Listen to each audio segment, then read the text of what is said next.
Bona nit, gràcies per ser aquí, informats i no conformats. Som dilluns 10 d'agost del 26.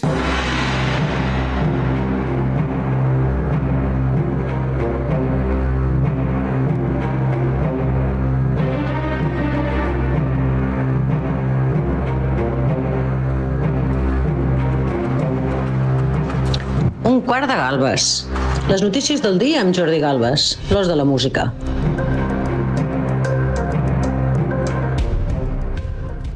El diari de Pedro J. Ramírez, de Pedro J, a l'Espanyol, doncs han fet una enquesta que atorga aquestes enquestes que es fan a l'estiu, però que no només és una enquesta d'estiu, perquè atorga una amplíssima majoria al binomi PP-Vox. Segons aquesta estimació, segons aquesta projecció, el PP aconseguiria 149 diputats dels 350 en joc en el Congrés espanyol, un 33,8%. Vox, per la seva banda, n'aconseguiria un 17% i, en conseqüència, 57 diputats.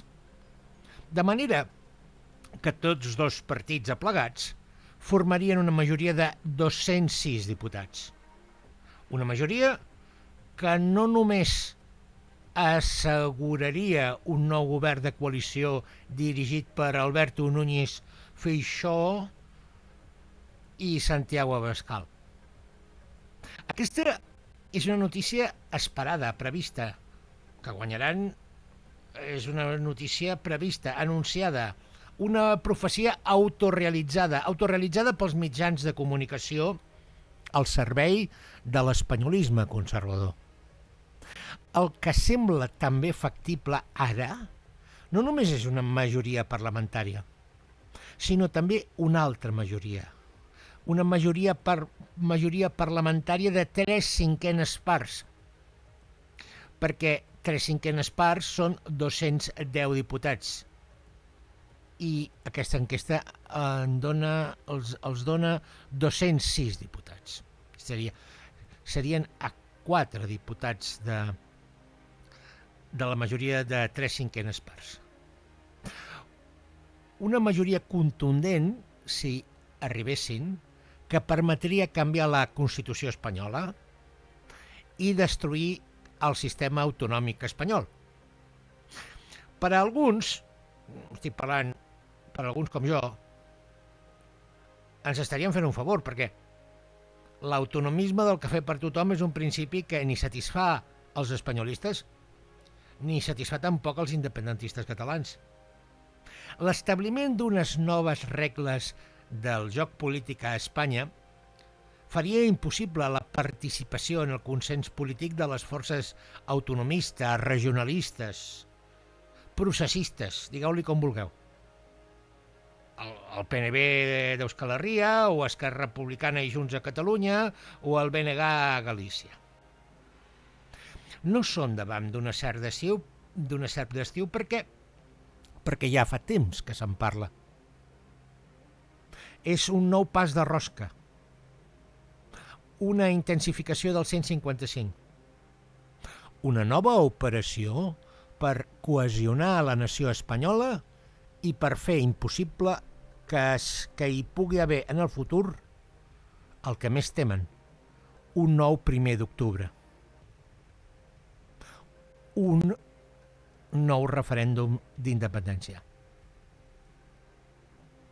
Naturalment, una majoria espanyolista de 3/5 parts del Congrés imposaria un llindar mínim del 5% dels vots per entrar al Congrés de Diputats, i això eliminaria la possibilitat que els partits nacionalistes o regionalistes tinguessin presència parlamentària a Madrid.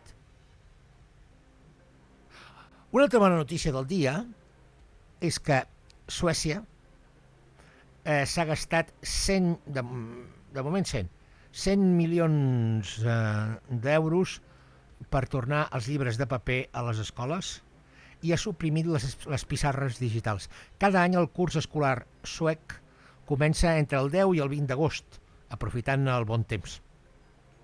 I sembla que les autoritats educatives sueques estan profundament penedides de la decisió que s'havia pres feia alguns anys de modernitzar l'educació a través de la tecnologia i de les pantalles.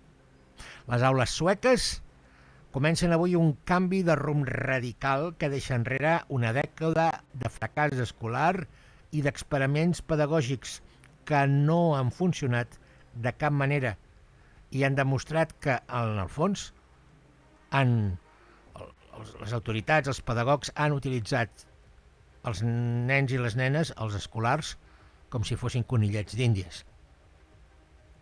Prioritzant l'ensenyament tradicional, com busquen ara, el que volen és tallar radicalment amb la caiguda absoluta dels nivells de comprensió lectora dels alumnes. No només és que llegeixen un text i no l'entenen, tampoc entenen un programa de televisió o de ràdio perquè tenen una pobríssima capacitat de concentració, d'escoltar i de rebre missatges i d'entendre'ls.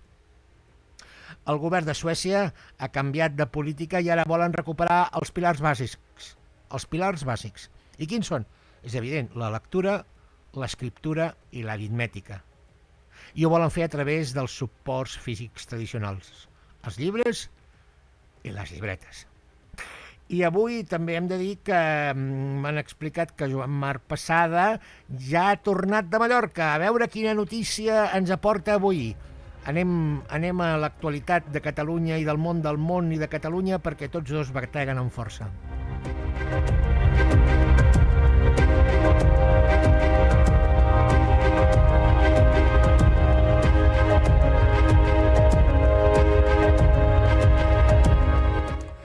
Que la democràcia tal i com funciona avui o com realment no funciona, perquè de fet no funciona, que la democràcia tal com la tenim és una enganyifa i cada vegada és més difícil de creure-hi, d'empassar-se-la. Cada vegada és una experiència més evident que tenim els ciutadans.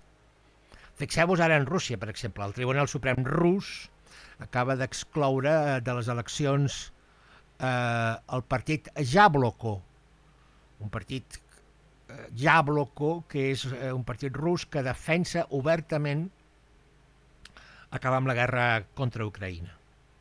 L'alt tribunal rus ha acceptat els arguments del partit nacionalista Rodina, que és un petit partit nacionalista dur, i que acusa el partit liberal Jabloko de violar els drets d'autor, d'extremisme i de ser, en el fons, agents d'Occident, de treballar pels dolents de la pel·lícula que som nosaltres. Jabloko ha rebut molta persecució, no han deixat de fer-li mai la traveta, i ara els han desqualificat i no es poden presentar als comicis, segons ha decidit avui mateix el Tribunal Suprem de Moscou. Que castiguin un partit per violar els drets d'autor, per utilitzar imatges en la seva campanya política, a mi em recorda una mica les multes per protecció de dades amb què a Catalunya es vol intimidar la premsa no espanyolista. Tenen els mateixos mestres, tenen les mateixes estratègies. Però anem ara a això que us deia abans, els resultats de l'enquesta publicada pel diari espanyolista El Español. Es diuen El Español perquè su nombre sabe a turrón, que deia la publicitat. El PP trauria un 33,8%, com us deia, i 149 diputats. Vox trauria un 17% i 57 diputats. El PSOE 103 diputats i un 26%. Esquerra Republicana trauria 8 diputats i un 2,1%. Sumar trauria 7 diputats i un 5,9%. Els mateixos diputats que trauria EH Bildu, amb un 1,7% dels vots. Junts per Catalunya trauria 6 diputats i el 1,5%. El PNB trauria 6 diputats i el 1,1%. Podemos trauria només 2 diputats i el 2,7%, i el BNG trauria 2 diputats i el 0,9%. De manera que si això fos el resultat, o molt semblant al resultat final, s'aconseguiria trencar el consens constitucional i anar a una reforma radical de la Constitució espanyola que asseguraria, per fi, la marginalitat absoluta de les formacions no espanyolistes. Com recordava Alejandro Fernández Álvarez, que és el menys curtet dels diputats catalans del PP, recordava que ell és contrari a la supressió de l'autonomia catalana, com volen, per exemple, els integristes de Vox, perquè, segons Alejandro Fernández Álvarez, l'autonomia permet, sobretot, calmar els independentistes. Permet somiar amb una fantasia. I quina és la fantasia? Doncs que a través del marc estatutari, que a través de l'autonomia, doncs es pot arribar democràticament i pacíficament a la independència. Aquest és el somni. I ja vam veure que no és possible. Ho vam viure i ho vam veure els dies després del 1 d'octubre. Ja hem vist que les regles de joc democràtic estan dissenyades específicament perquè sembli que tot està per fer i tot és possible, però en el fons no. En la realitat, només determinats partits polítics guanyen sempre i d'altres partits perden sempre. Explicat una miqueta fent comparació amb el futbol. La selecció nacional de futbol de Cabo Verde mai no guanyarà un mundial de futbol. Sí, se'ls permet que juguin, se'ls permet participar, però només se'ls permet participar amb la condició que perdin, que acabin perdent, que justifiquin la victòria dels altres. Aquest principi és el mateix principi que presideix algunes de les iniciatives amb les que estan treballant els estrategs del PP i de Vox. I quina és aquesta estratègia? Doncs l'estratègia és que volen eliminar el que s'anomenen les minories. PP i Vox són els millors amics de la humanitat, això ja ho sabem. I sense voler-ho ens poden fer un favor als independentistes, perquè amb el seu radicalisme potser moltes persones que avui són partidàries de l'autonomia obriran els ulls. Perquè segons tenen pensat PP i Vox, una majoria de 3/5 parts permetria imposar un percentatge mínim per entrar al Congrés de Diputats. Un percentatge del 5%. De manera que cap partit regionalista o nacionalista podria tenir diputats a Madrid. Cap vol dir cap. Això ho justificarien dient que al cap i a la fi els partits cantonalistes, com ells en diuen, partits cantonalistes, partits localistes, partits regionalistes, obstaculitzen la governació del país que és Espanya, i que a més són un niu d'independentistes. I quan es diu independentistes vol dir terroristes. Encara que no deixin ni un paper a terra i no hagin matat a ningú. Només pel fet de ser independentistes són terroristes. Ningú a Espanya sortirà a defensar els drets polítics dels galleguistes del BNG o dels abertzales del PNB. Sense partits regionalistes o autonomistes, l'autonomia què serà? Doncs una estructura política merament administrativa, com el País Valencià o a Múrcia. Governaran els del PP, els de Vox i els del PSOE i para d'acabar, i para de comptar. L'enquesta, aquesta de la que estem parlant, explica també que l'espai polític de Sumar i de Podemos està a punt de la desaparició i que no serviria en cap cas per apuntalar un nou govern de Pedro Sánchez. Es deslegitima el PSOE i se l'acusa d'antidemocràtic. I per què? Perquè diuen que no tenen cap proposta per a Espanya, és a dir, no estan jugant a l'espanyolisme, perquè ells consideren que Espanya i espanyolisme és sinònim de democràcia. Per això, els que estem en contra d'Espanya som antidemòcrates, encara que estiguem a favor de les votacions i que la gent decideixi. No. Espanya és democràcia i democràcia és Espanya. Diuen que el PSOE només vol governar perquè no governi PP i Vox de bracet. També diu l'enquesta que Junts i el PNB estan en una situació de gran debilitat electoral i és lògic que sigui així perquè han estafat els seus electors i han perdut molts votants. Fins a 2/3 dels vots que havien tingut en el passat els han anat perdent. I el mateix li passa a Esquerra Republicana. Segons aquesta enquesta, PP i Vox aprofitarà l'avinentesa per destruir els partits processistes.